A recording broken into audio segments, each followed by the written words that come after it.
Hello दोस्तों, प्रभात learning channel पर आपका स्वागत है।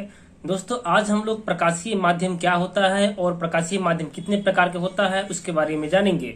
दोस्तों, वीडियो को अंत तक देखें और अच्छा लगे तो चैनल को सब्सक्राइब जरूर कर दें। दोस्तों, प्रकाशीय माध्यम क्या होता है? जब दोस्तों कोई प्रकाश किसी भी सोर्स ऑफ लाइट से निकलती है तो निकलने के बाद वो किसी न किसी माध्यम से गुजरती है, तो वह माध्यम कितने प्रकार का होता है उसके बारे में जानेंगे और वह माध्यम क्या होता है।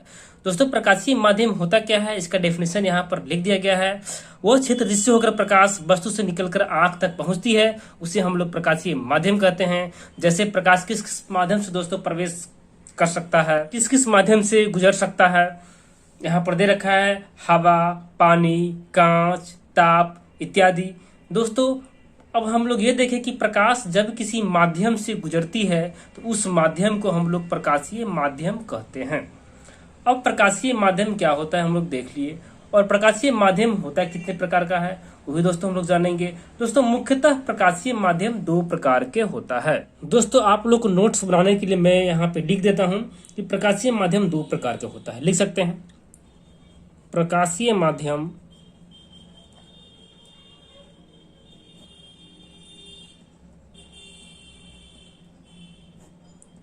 दो प्रकार के होता है। तो हम एक एक करके दोनों प्रकार को दोस्तों को समझाएंगे।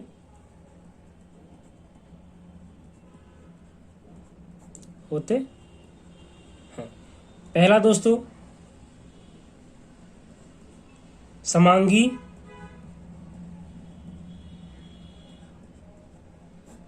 और दूसरा विसमांगी।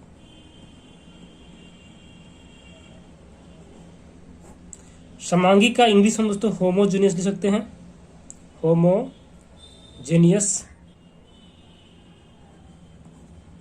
दूसरा विसमांगी के हेट्रोजेनियस।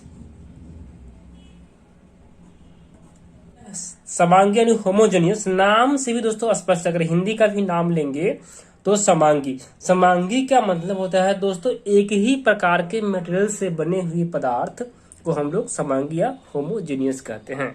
और विसमांगी जो दो या दो से अधिक प्रकार के पदार्थ से मिलकर बने हो तो उसको हम लोग विसमांगी या हेट्रोजेनियस कहेंगे।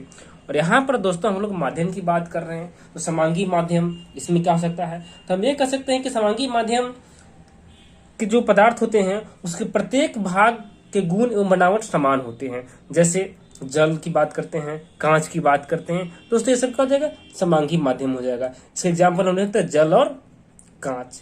जल, कांच ये सब क्या हो जाएगा दोस्तों, ये समांगी माध्यम में आ जाएगा। उसी प्रकार अगर हम विसमांगी माध्यम की बात करते हैं तो विसमांगी माध्यम में भी दोस्तों अगर हम हवा की बात करते हैं, हवा का मिश्रण होता है। हवा बहुत सारे गैसों का मिश्रण है, कभी ठंडी हवा कभी गर्म हवा, इस मिश्रण में आपसे क्वेश्चन पूछा भी जा सकता है कि ये हवा जो है किस प्रकार का प्रकाशीय माध्यम है, तो दोस्तों हेट्रोजेनियस प्रकार का प्रकाशीय माध्यम है। और हम इसका एग्जाम्पल दे सकते हैं हवा और कैल्साइट। कैल्साइट दोस्तों एक कार्बनिक यौगिक है जिसको हम लोग कैल्शियम कार्बोनेट भी कह सकते हैं। ये भी दोस्तों मोर देन 2 पदार्थों से मिलकर बना है। लोग इसको विसमांगी माध्यम में भी रखेंगे। अब चाहे तो इसका मैं आपको डिफिनेशन भी दोस्तों लिख दूं। दोस्तों हम लोग यहाँ पर इसको परिभाषा के रूप में भी देख सकते हैं। समांगी माध्यम के प्रत्येक भाग गुण एवं बनावट समान होते हैं। विसमांगी माध्यम के प्रत्येक भाग के गुण और बनावट असमान होते हैं। जैसे हवा का मिश्रण, इसमें गर्म ठंडी हवा हो सकता है, और कैल्साइट इत्यादि। दोस्तों ये हम लोग देखें कि प्रकाशीय माध्यम का प्रकार कितने होते हैं। अब हम लोग दोस्तों प्रकाशीय माध्यम जिस पदार्थ से गुजरती है वह पदार्थ देखेंगे कितने प्रकार का होता है।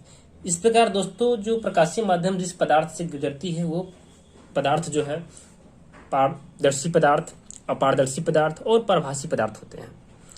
अब जैसे पहला दोस्तों पारदर्शी पदार्थ, इसको हम लोग दोस्तों ट्रांसपेरेंट भी कह सकते हैं।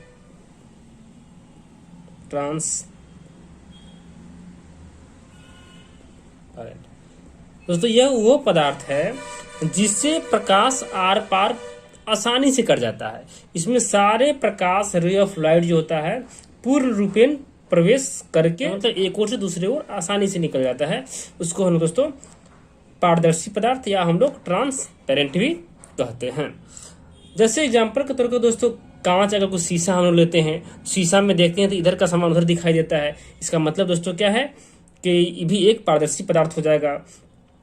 पानी लेते हैं, हवा लेते हैं दोस्तों, जिसमें आर पार सारा का सारा किरण कर जाए उसको हम लोग पारदर्शी पदार्थ या ट्रांसपेरेंट कहेंगे। तो हम इसका परिभाषा दोस्तों लिख देते हैं। यहाँ हम लोग पारदर्शी पदार्थ का परिभाषा देख लिए दोस्तों। जिन पदार्थों से होकर प्रकाश पूर्ण रूपेण आर पार निकल जाता है उससे हम लोग पारदर्शी पदार्थ कहते हैं, जैसे कांच, पानी, हवा इत्यादि। दूसरा है अपारदर्शी। दोस्तों नाम से भी स्पष्ट है, अपारदर्शी। पारदर्शी जिसका आर पार देखा जा सके, अपारदर्शी जिसका आर पार देखा नहीं जा सके। तो अगर हम लोग सही शब्दों में अगर अरेंज करें परिभाषा के रूप में तो लिख सकते हैं, जिन पदार्थों से होकर प्रकाश बाहर नहीं निकल पाता है उसे हम लोग अपारदर्शी पदार्थ कहते हैं। जिन पदार्थों से होकर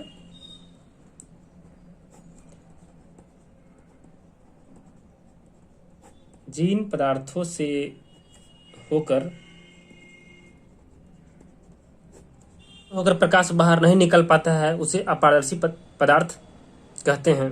जैसे अब जिन पदार्थों से होकर प्रकाश बाहर नहीं निकल पाए, जैसे क्या हो सकता है दोस्तों, अगर हम ईंट है, ईंट के हम देखेंगे इधर से उधर तो क्या सामान उधर का दिखाई देगा? नहीं, अर्थात क्या हो जाएगा, ये अपारदर्शी हो जाएगा। पत्थर लेंगे, क्या हो जाएगा, पत्थर में भी हम इधर से उधर देखेंगे तो दिखाई देगा? नहीं, अर्थात पत्थर भी क्या हो जाएगा, अपारदर्शी हो जाएगा। तो हम वही लिख सकते हैं जिसके आर पर हम लोग देख नहीं सकते हैं, जैसे पत्थर,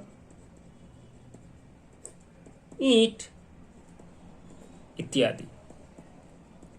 और एक दोस्तों और होता है जिसको हम लोग पारभासी पदार्थ कहते हैं, ट्रांसलूसेंट कहते हैं। इसमें दोस्तों पारभासी पदार्थ में क्या होता है कि इसमें हम लोग प्रकाश के किरण को पास कराते हैं तो कुछ करता है कुछ नहीं करता है। अर्थात कह सकते हैं कि वस्तु दिखाई देगा कुछ नहीं दिखाएगा, नहीं धुंधला दिखाई देगा, हम ये कह सकते हैं। अब जैसे तेल लगा हुआ कोई कागज है, अगर तेल लगे हुए कागज से हम लोग इधर से उधर देखेंगे तो कुछ धुंधला दिखाई देगा, कुछ दिखाई देगा कुछ नहीं देगा, यानी धुंधला दिखाई देगा। अर्थात क्या हो जाएगा, ये पारभासी पदार्थ हो जाएगा। घिसा हुआ कांच भी है, अगर उसके भी हम आर पार देखेंगे तो दोस्तों कंप्लीट दिखाई नहीं देगा, कुछ देगा कुछ नहीं देगा, अर्थात ये भी क्या हो जाएगा, पारभासी पदार्थ हो जाएगा। अगर इसका भी दोस्तों डिफिनेशन देखना चाहते हैं तो मैं दिखा देता हूँ। इसका परिभाषा दोस्तों, जिन पदार्थों से होकर प्रकाश का कुछ अंश बाहर निकल जाता है उसे हम लोग पारभासी पदार्थ कहते हैं। जैसे यहाँ पर देख सकते हैं तेल लगा कागज,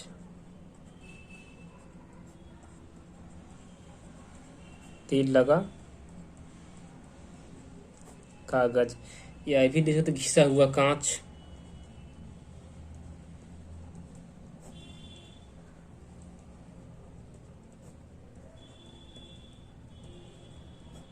घिसा हुआ कांच इत्यादि। ठीक है दोस्तों, यहाँ पर हम लोग पदार्थ भी देख लिए, पारदर्शी पदार्थ, अपारदर्शी पदार्थ और पारभासी पदार्थ। अब प्रकाश में आगे दोस्तों हम चलेंगे तो इतना पढ़ने के बाद बेसिक कंसेप्ट से आगे बढ़ेंगे तो फिर दोस्तों एक टर्म आपको आएगा छाया। प्रकाश में छाया भी बनता है, तो छाया क्या होता है? छाया को दोस्तों हम लोग इसमें शैडो भी कह सकते हैं।